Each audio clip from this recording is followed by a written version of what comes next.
Good morning student. हम पढ़ेंगे कक्षा 7वीं की हिंदी में हम रिवीजन कर रहे हैं। आप लोग निकाल लीजिए बुक।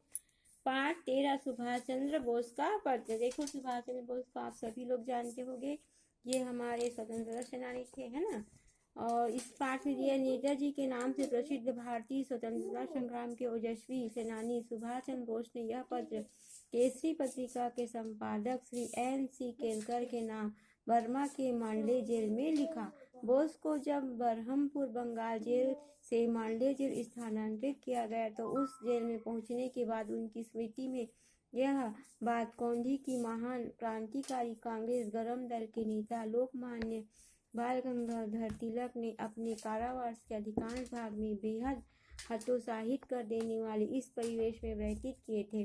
कारावास के 6 वर्ष लोकमान्य ने अत्यंत शारीरिक और मानसिक यातना में बिताए, फिर भी उस त्रास्त स्थिति में गीता भाष्य जैसे ग्रंथ की रचना की।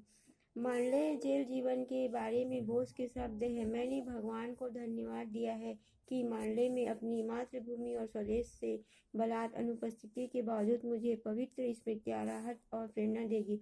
अन्य जेलों की तरह यह भी एक ऐसा तीर्थ स्थल है जहाँ भारत के एक महान सपूत लगातार 6 वर्ष तक रहे। देखिए, नेताजी जब जेल में थे तो जेल में उनको क्या क्या कठिनाइयों का सामना करना पड़ा। उसके बाद भी उन्होंने जेल में रहते हुए गीता जैसे ग्रंथ की रचना की और यही सब वो अपने पत्र में लिखे हैं।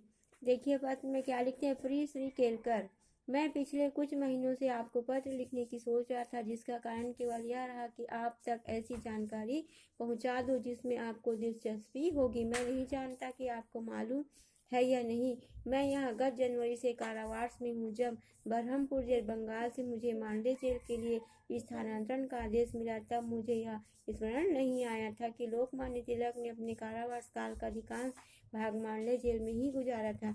इस 4 दीवारी में यहाँ के बहुत ही हतोत्साहित कर देने वाले परिवेश में स्वर्गीय लोकमान्य ने अपने सुप्रसिद्ध गीता भाष्य ग्रंथ का प्रणयन किया था, जिसने मेरी नम्र राय में उन्हें शंकर और रामानुज जैसे प्रकांड बहिष्कारों की श्रेणी में स्थापित कर दिया है। जेल के जिस वार्ड में लोकमान्य रहते थे वह आज तक सुरक्षित है, यद्यपि उसमें फेरबदल किया गया और उसे बड़ा बनाया गया। हमारे अपने जेल के वार्ड की तरह वह लकड़ी के तख्तों से बना है, जिसमें गर्मी में लू और धूप से, वर्षा में पानी से, शीत ऋतु में सर्दी से तथा सभी ऋतु में धूल भरी हवाओं से बचाव नहीं हो पाता। मेरे यहाँ पहुँचने के कुछ ही क्षण बाद मुझे उस वार्ड का परिचय दिया गया। मुझे यह बात अच्छी नहीं लग रही थी कि मुझे भारत से निष्कासित कर दिया गया था, लेकिन मैंने भगवान को धन्यवाद दिया कि मांडले ने अपनी मातृभूमि और स्वदेश के बलात् अनुपस्थिति के बाद मुझे पवित्र स्मृतियाँ राहत और प्रेरणा देगी।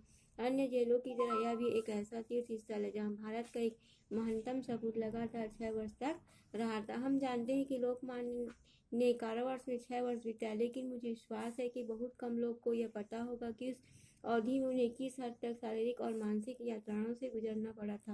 वे यहाँ एकदम अकेले रहे, उन्हें कोई बौद्धिक स्तर का साथी नहीं मिला। मुझे विश्वास है कि उन्हें किसी अन्य बंदी से मिलने जुलने को नहीं दिया जाता। देखिए, इस पाठ में सुभाष चंद्र बोस ने पत्र में क्या क्या लिखा है यही बताया गया, बाकी का हम बाद में पढ़ेंगे।